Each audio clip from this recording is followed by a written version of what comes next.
would you do if you overheard two guests in your own hotel, quietly holding back tears, unsure if they'll have enough money to get through tomorrow? Jacob Harrison, owner of the luxury hotel chain Grand Horizon, walked into one of his hotels as just another guest. No CEO badge, no entourage, no special welcome. Just him, a simple sweater, and a cup of black coffee in the corner of the cafe. That's when he overheard a couple's conversation. People who had saved all year just to spend one night here, to celebrate their anniversary, to gift themselves one moment of kindness in the middle of long, exhausting days. And in that moment, Jacob remembered why he started all this in the first place. At 48, Jacob Harrison doesn't fit the usual image of a billionaire. No flashy cars, no diamond-studded watches. He doesn't grace magazine covers with a rehearsed smile. If you passed him on the street, you might not even notice. Just a man in a crewneck sweater, a faded cap, canvas tote, and worn-in shoes. But don't let the look fool you. Jacob is the mind behind Grand Horizon, a luxury hotel chain with dozens of properties across the U.S. From glass skyscrapers in New York to sunlit resorts along the California coast. What makes him different isn't the wealth, it's his past and the way he's never let go of it. Jacob grew up in a working-class family in the south side of Chicago. His father drove a night shift bus. His mother cleaned a local medical center. At 17, to help out at home, Jacob took a job as a bellboy at a mid-range hotel. His first job, and the one that taught him two things. 1. Service is not beneath anyone. 2. Customers don't remember you if you just do enough. Back then, he worked late into the night, cleaning hallways, carrying luggage, smiling at scowling guests. But Jacob observed. He listened. He learned how a hotel really worked. And quietly, he nurtured a dream that one day he would run a place like this, only better. 20 years later, that dream became real. Starting with a struggling hotel he bought from a bankrupt owner, Jacob built the Grand Horizon Empire, a brand known for its elegance, warmth, and memorable experiences for guests from all walks of life. More than a place to stay, Grand Horizon was designed to feel like an experience. Thoughtful service, kind staff, and an atmosphere that made people feel valued. But what earned Jacob the deepest respect wasn't his fortune, it was how he managed. He never lost touch with the ground. Even with a senior leadership team and executive directors in place, Jacob kept his habit of visiting properties unannounced, sometimes even undercover, to truly understand what was happening on the inside. A good report doesn't mean everything's okay, he once said. If you want to know if a cafe makes good coffee, order a cup and sit down like a regular customer. That's also why, on a cold December afternoon, Jacob, no CEO title, no spotlight, stepped into the lobby of the Grand Horizon Hotel in Chicago like any other guest. He wore jeans, a thick coat, a beanie pulled low over his forehead, and non-prescription glasses. No one recognized him. This was one of his favorite properties because it had won the Outstanding Guest Experience Award 3 years in a row. And precisely because of that, he wanted to see if the title still held true. Things only matter when you can feel them. And Jacob knew that better than anyone. He didn't need a script. He didn't need staff files. He didn't need pre-printed customer feedback charts. Just a cup of coffee, an empty seat in the corner of the lobby, and a few hours of quiet observation. That was how he'd done things since day one, and he had no intention of changing. Because if you forget the people you serve, you're not really running the place, you're just occupying the seat. Evening settled slowly over Chicago. The lights from the tall buildings began to flicker on against the gray winter sky. Snow drifted gently, just enough to make the pavement glisten like a frosted mirror. A man stepped out of an old yellow cab. He wore a dark sweater, faded jeans at the knees, a low-pulled cap, and a cross-body canvas bag, indistinguishable from any long-haul traveler. No one knew that this was Jacob Harrison, the man behind the Grand Horizon luxury hotel chain, a self-made billionaire who chose to stay in the shadows to truly understand the light. This time, Jacob returned to Grand Horizon Chicago, one of the flagship properties in the entire chain. It was a 5-star hotel, regularly featured in luxury travel magazines. With over 200 rooms, a fine dining restaurant, spa, and conference facilities, this location was considered the pinnacle of modern hospitality. Reports sent to Jacob said everything was great, even excellent. But Jacob knew paperwork can be polished. People are what's real. And to truly understand what's happening inside his own hotel, he had to show up. No assistant, no motorcade, no advance notice. The glass doors slid open, warm air rushed in, carrying the subtle scent of lemon oil and cedarwood. The lobby stretched wide, with jade-gray marble floors, high ceilings, and a chandelier that looked like a floating galaxy of crystal stars. Every detail was pristine.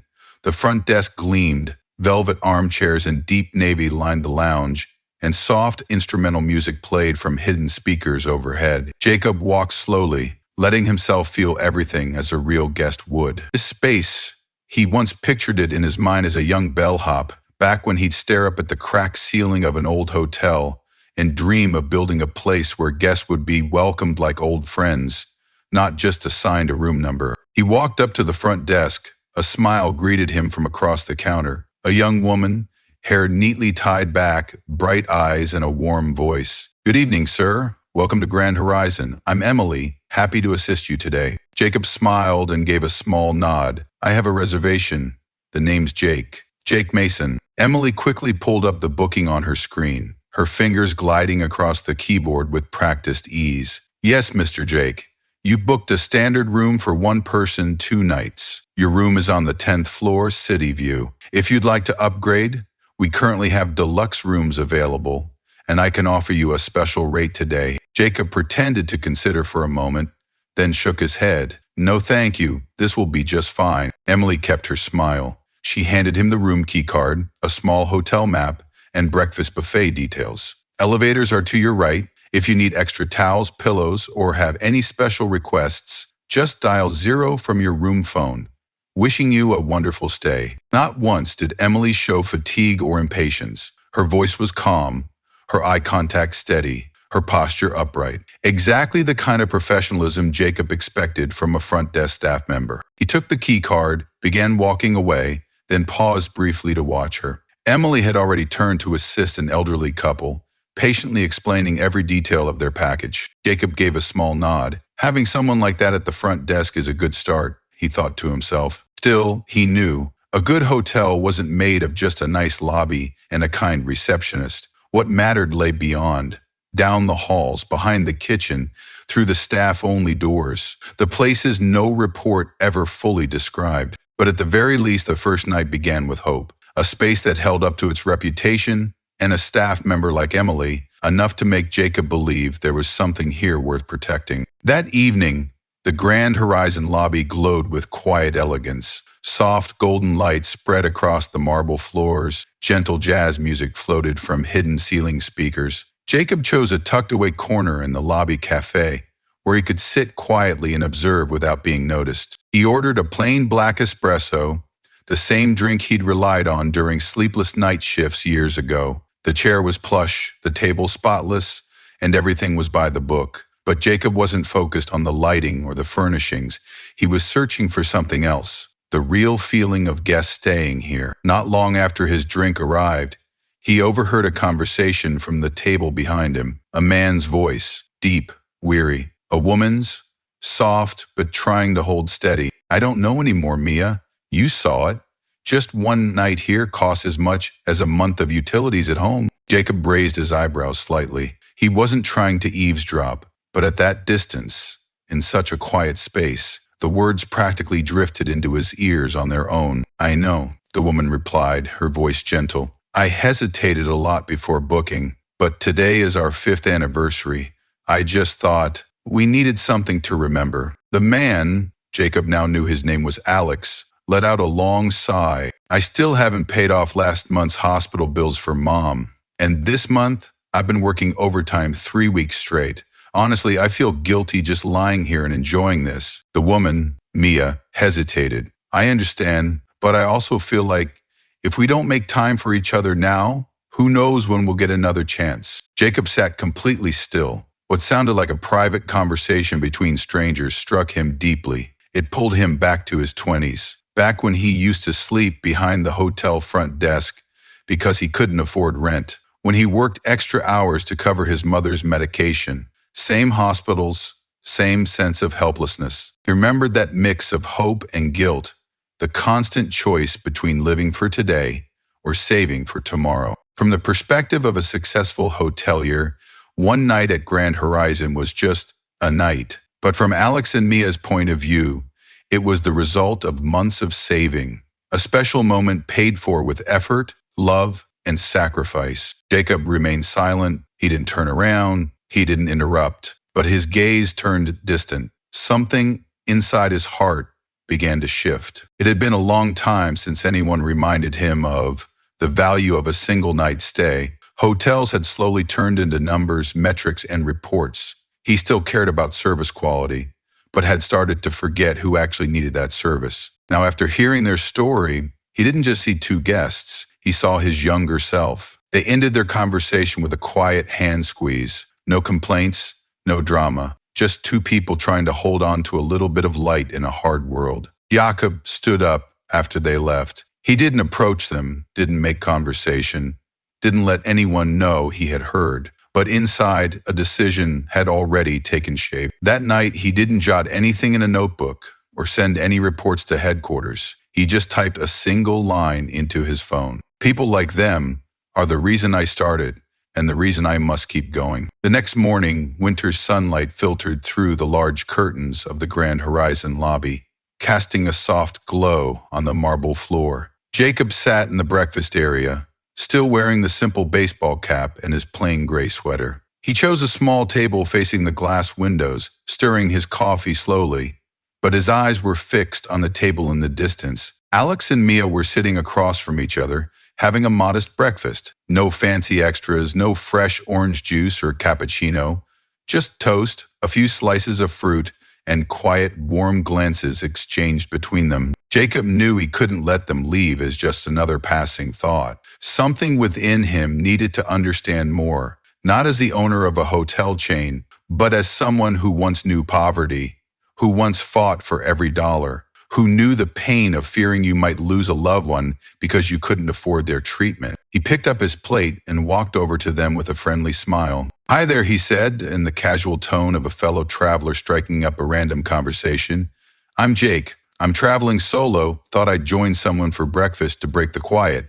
Hope you don't mind." Alex looked a bit surprised, but Mia quickly nodded. "Of course not. I'm Mia and this is Alex." Jacob sat down, smiling easily. "I've been making my way through a few big cities, trying to find the best hotel breakfast. Heard a lot about Grand Horizon in Chicago, so figured I'd stop by and give it a try." That line made them both laugh. Instantly, the atmosphere warmed up. Within minutes, they were talking about how the toast was a little dry, how the juice was a bit too sour, and how the lobby smelled kind of like a flower shop. Jacob guided the conversation gently, never making them feel wary. He asked about their trip and listened closely as their story unfolded, little by little. Alex was a mechanic, working 6 days a week, sometimes pulling overtime until midnight. "My mom has cancer," he said, his voice quieter. "Hospital bills, medication, all of it. We thought this year might be easier, but then they added new treatments." Mia squeezed her husband's hand beneath the table. "I teach part-time art classes at a community center," she said. "The pay's not much, but I still try to carve out a few hours a week to paint." She smiled faintly. "It helps me stay grounded when everything around feels like it's falling apart." Jacob didn't interrupt. He simply nodded, kept eye contact, and made sure they felt truly seen. "So," Mia continued, "we saved up all year just to stay here one night.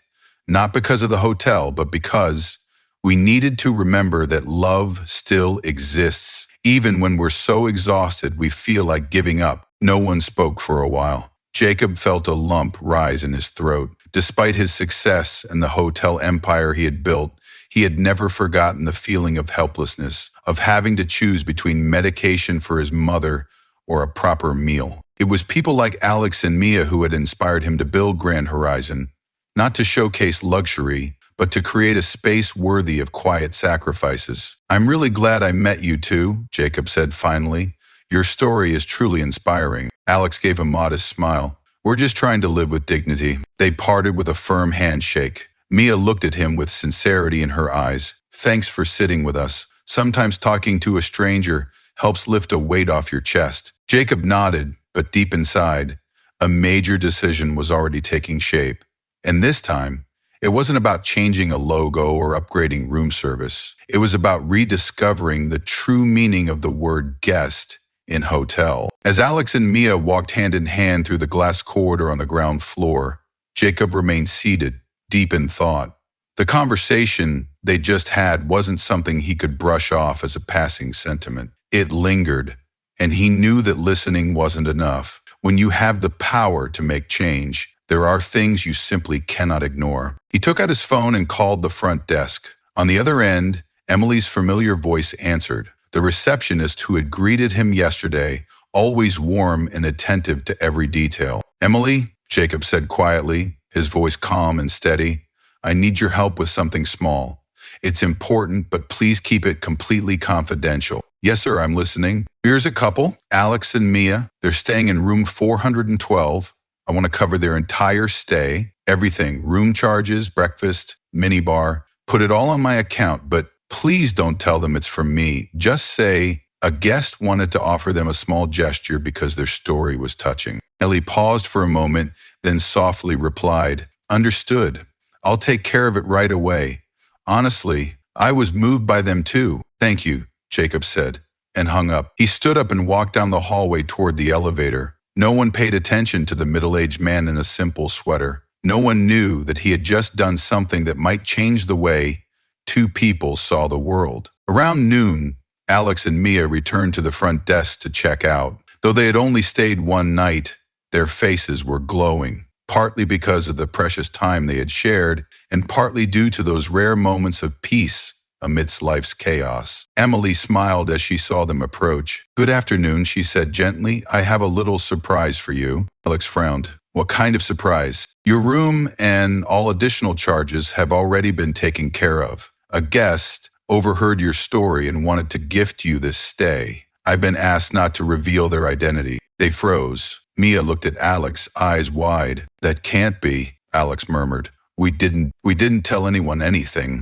Emily smiled subtly. "They must have just overheard, but were truly touched." Mia brought a hand to her mouth, tears silently falling, full of gratitude. Alex tightened his grip on her hand, overwhelmed. In the months of hardship, they had grown used to rejection, to being forgotten, for someone, whoever they were, to quietly help, without asking for anything in return with such quiet grace, left them almost speechless. How can we thank them?" Mia asked. Her voice choked. Emily shook her head. "I don't think they expect that. Maybe they just wanted you to enjoy this moment completely." Upstairs, from the balcony of the private lounge, Jacob stood silently, gazing down at the courtyard below. He didn't hear the thanks, didn't receive a single glance, but he saw the look on Alex's face, saw Mia resting her head gently on her husband's shoulder, calm and content, and he smiled. To Jacob, what makes a hotel truly exceptional isn't its star rating, the glitzy lobby, or high-end beds. It lies in its ability to touch people's hearts through respect, kindness, and perfect timing. What he did that day wasn't charity. It was a personal reminder that when you've risen from hardship, true success isn't about what you have, but about what you do for others without needing them to know your name. Back at the office after a short trip, Jacob Harrison still couldn't shake the image of Alex and Mia, their grateful eyes, trembling voices, and the moment they left the front desk looking lighter, as if they had just set down a weight they thought would never lift. He had felt that way before. His 20s were spent working graveyard shifts at roadside motels, saving every penny to buy a meal box for his mother. He knew exactly what it meant to carry the weight of life and responsibility. And more than anyone, he understood, sometimes just one decent night of rest, one simple act of kindness is enough to help someone keep going. But Jacob didn't want to stop at one quiet act of kindness. He had seen those tears of joy, and he realized, if kindness is left to chance, how many more Alexes and Mias would be missed. So he made a decision. It was time to turn emotion into action and action into a system. A few days later, Jacob called an executive meeting at the Grand Horizon Hotel's headquarters. Inside the glass-walled conference room sat regional directors, heads of finance, communications, and CSR. No one knew what the meeting was really about. Jacob walked in with no slides, no thick reports, just a thin folder, a pen, and eyes filled with resolve. "We have great hotels," he began. "Luxurious, polished, five-star rated.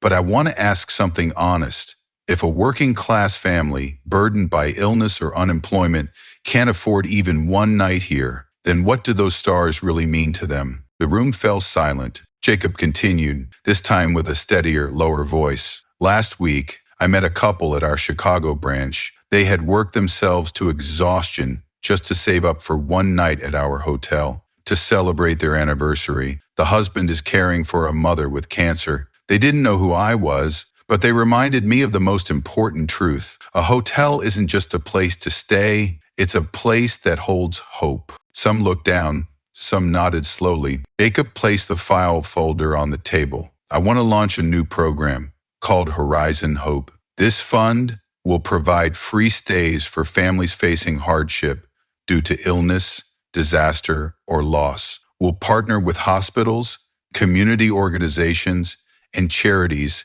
to select recipients, and they won't have to beg. They only need to know they are worthy." The CFO quietly asked, "What budget are we projecting?" Jacob answered immediately, "We'll allocate 1% of quarterly revenue from the entire system, and I'll personally contribute to kickstart it." Another person asked, "Do we plan to promote this program?" Jacob smiled, "Yes, but not to polish our brand. We'll do it to spread kindness as a service standard. I want guests to choose Grand Horizon not just for beautiful rooms, but because they know this is a place that truly cares about people." 3 months later, the Horizon Hope program officially launched at Grand Horizon's New York headquarters. A small but warm ceremony, no glitter, no fanfare. And among the guest seats were two familiar faces, Alex and Mia. They were invited as a quiet thank you. That was also the moment they discovered that Jake, the man they chatted with over breakfast, was in fact the owner of the entire hotel chain, Jacob Harrison. Jacob stepped onto the stage, shared his journey, his gratitude, and ended with a sentence that brought the room to silence. The success of a hotel is not measured by the price of a room, but by how many people walk through the doors with hope and walk out with renewed belief. From that day forward, Horizon Hope became an inseparable part of Grand Horizon. A small gesture with great weight, and a quiet reminder: never underestimate the power of one good night's sleep for those who are used to exhaustion. That evening, the ballroom at the Grand Horizon Hotel in New York sparkled with lights, but lacked the usual opulence. No red carpet, no champagne, no flashy suits. Instead, there were everyday faces, representatives from charities, doctors, teachers, and several families who had once received support during hard times. They had gathered to witness the official launch of Horizon Hope, a humanitarian initiative by the Grand Horizon Hotel Group. Amidst the quiet rows of seats, Alex and Mia sat side by side, holding hands. They still didn't understand why they had been invited to New York, why they were given a free stay at one of the most luxurious hotels in the chain, even had reserved seats in the front row. They had asked about it earlier, but only received a vague reply from a staff member. "Someone remembered your story." Mia gently leaned her head on Alex's shoulder. "What do you think's happening?" she asked. Alex shook his head. "All I know is something's about to change, and we're right in the middle of it." On stage, the MC stepped up and introduced a special guest, Jacob Harrison, founder and chairman of Grand Horizon. Polite applause filled the room as he appeared, but Jacob didn't stand at the center of the stage. Instead, he held the microphone and walked straight down into the audience, slowly, deliberately. No slideshow, no prepared speech. He looked directly at the front row. His gaze stopped on two people. Alex. Yeah, they froze. "We've met before," he said with a gentle smile. "I'm Jacob, but back then I was just Jake, a man who enjoys morning conversations." Mia raised a hand to her mouth in shock. Alex looked around, stunned. The whole room went silent. Gabe Leone continued. I listened to your conversation at the cafe and again the next morning at breakfast. I didn't speak up at the time because I wanted to listen with my heart, not my title. And your story woke up something inside me that I had forgotten. He turned toward the stage. His voice grew steadier, clearer. We build hotels with soft beds, warm lighting, and all the amenities. But in the end, the real reason someone books a room might be as simple as needing to feel safe again or wanting to grasp a fleeting piece of happiness. He gestured behind him. A large screen lit up with the words, His Horizon Hope, because everyone deserves a place to pause and heal. The room went quiet for a few seconds, then erupted into applause. Jacob turned back to Alex and Mia. Because of you, I remembered that a hotel isn't just a place to sleep. It's a place where people can rediscover what they thought was lost. Peace, hope, love. Alex stood up, eyes red. Mia squeezed his hand. Neither of them spoke, only nodded, as if they had just realized the true reason they were there. Jacob nodded back. No more words were needed. After the speech, the program officially announced that every year, Horizon Hope would sponsor hundreds of free hotel stays for families facing hardship, illness, accidents, job loss, or even just the need for a safe place during a stormy time. No complicated applications, no excessive proof required. Just a story worth listening to. And Alex and Mia became the very first to be named ambassadors of hope for the program, not because they were famous, but because they were real. As the event ended and guests slowly left the hall, Jacob didn't stay on stage. He quietly returned to the back corridor where Alex and Mia were sitting, still overwhelmed by what had just happened. Thank you both, Jacob said as he approached. No, Mia said softly, voice trembling. We should be the ones thanking you. Alex looked Jacob in the eye, his tone serious. You did more than pay for our stay. You gave us something we thought we couldn't afford, acknowledgement. Jacob smiled and gently patted Alex's shoulder. Hope, he said, is the one thing that should never have a price tag. The story didn't end with applause. It ended in the quiet, profound silence of a room that had just understood. The most powerful thing isn't luxury, it's compassion. Horizon Hope began with a single chance evening, and now it has become the beginning of hundreds of journeys of restoration. A few months later, families like Alex and Mia walked through the doors of Grand Horizon as guests of hope. No long forms, no documentation needed, just one honest story. Because Jacob believes everyone deserves a place to be valued, even if it's just for one night. The Horizon Hope program was created not only as a tribute to those who have quietly persevered, but also as a promise from an entire organization that kindness is not the exception, it is the standard. And if you're feeling tired, if it feels like you're the only one carrying the weight each day, remember this, somewhere out there, someone is ready to listen and to help you see that you are worthy of love.